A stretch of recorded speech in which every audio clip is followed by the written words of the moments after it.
7 अक्टूबर 2023 को हमास ने इजराइल के ऊपर अभी तक का सबसे बड़ा हमला किया था और इसके बाद इजरायली सेना ने गाजा के ऊपर जमीनी हमला कर दिया था। लेकिन इसके तुरंत बाद लेबनान का हिजबुल्ला हमास की ढाल बनकर उतर आया और हिजबुल्ला लगातार इजराइल के ऊपर हमले कर रहा है।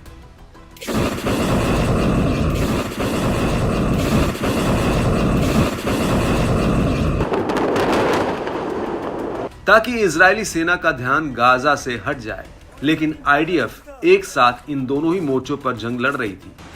करीब एक साल बाद आईडीएफ ने युद्ध की रणनीति बदलते हुए हिजबुल्ला पर जमीनी हमला करने का प्लान बनाया और इस प्लान के तहत पहले तो उसने हिजबुल्ला के बड़े बड़े कमांडरों को निपटाना शुरू किया।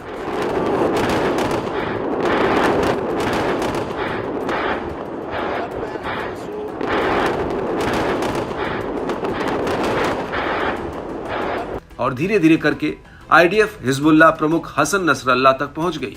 27 सितंबर 2024 की आधी रात को आईडीएफ ने लेबनान की राजधानी बेरूत में 80 टन से ज्यादा के बंकर रोधी बम गिराए और नसरल्ला का काम तमाम कर दिया। लेकिन इसके बाद भी हिजबुल्ला के लड़ाकों ने हथियार नहीं डाले और वो लगातार आईडीएफ के ऊपर लेबनान और इजराइल के भीतर हमला कर रहे थे। अब आईडीएफ ने हिजबुल्ला को एक और तगड़ा झटका दिया है, वो ये कि बीते दिनों हिजबुल्ला के मीडिया रिलेशन प्रमुख मोहम्मद अफीफ बार बार मीडिया के सामने आकर युद्ध के हालातों की जानकारी दे रहे थे और वो अफीफ ही थे जो बार बार इजरायली फौज को ललकार भी रहे थे। लेकिन अब आईडीएफ ने बेरूत में बाथ पार्टी के हेडक्वार्टर पर एक एयर स्ट्राइक की है जिसमें मोहम्मद अफीफ की मौत हो गई है।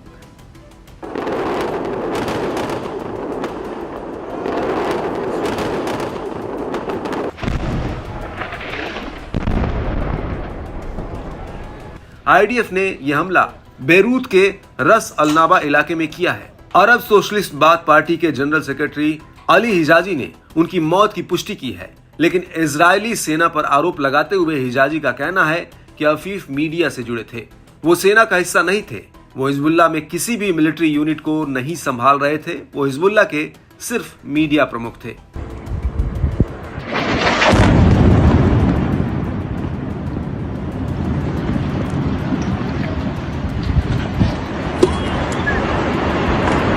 वहीं दूसरी तरफ अफीफ की मौत पर ईरान ने भी प्रतिक्रिया दी है। ईरानी विदेश मंत्रालय के प्रवक्ता इस्माइल बघेई ने आईडीएफ के हमले की निंदा की है। आपको बता दें कि हूती और हमास ने भी अफीफ पर हमले की निंदा की है।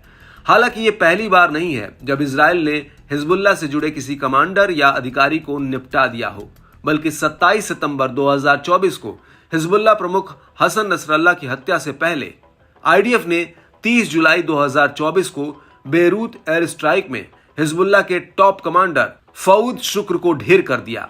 शुक्र को नसरल्ला का दायां हाथ माना जाता था और इससे पहले जून 2024 में आईडीएफ ने हिजबुल्ला के कमांडर समी तलेब अब्दुल्ला को ढेर कर दिया था। 3 जुलाई 2024 को आईडीएफ ने दक्षिणी लेबनान में हिजबुल्ला के कमांडर मोहम्मद नासर को ढेर कर दिया था।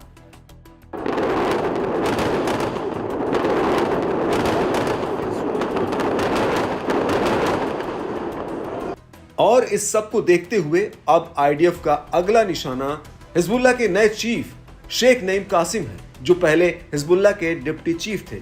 नसरल्ला की मौत के बाद कासिम अंडरग्राउंड है। हालांकि तब से लेकर अब तक उन्होंने किसी गुप्त जगह से 2 बार हिजबुल्ला के लड़ाकों को संबोधित किया है, लेकिन ऐसा माना जा रहा है कि आईडीएफ कासिम की तलाश में जुटी है।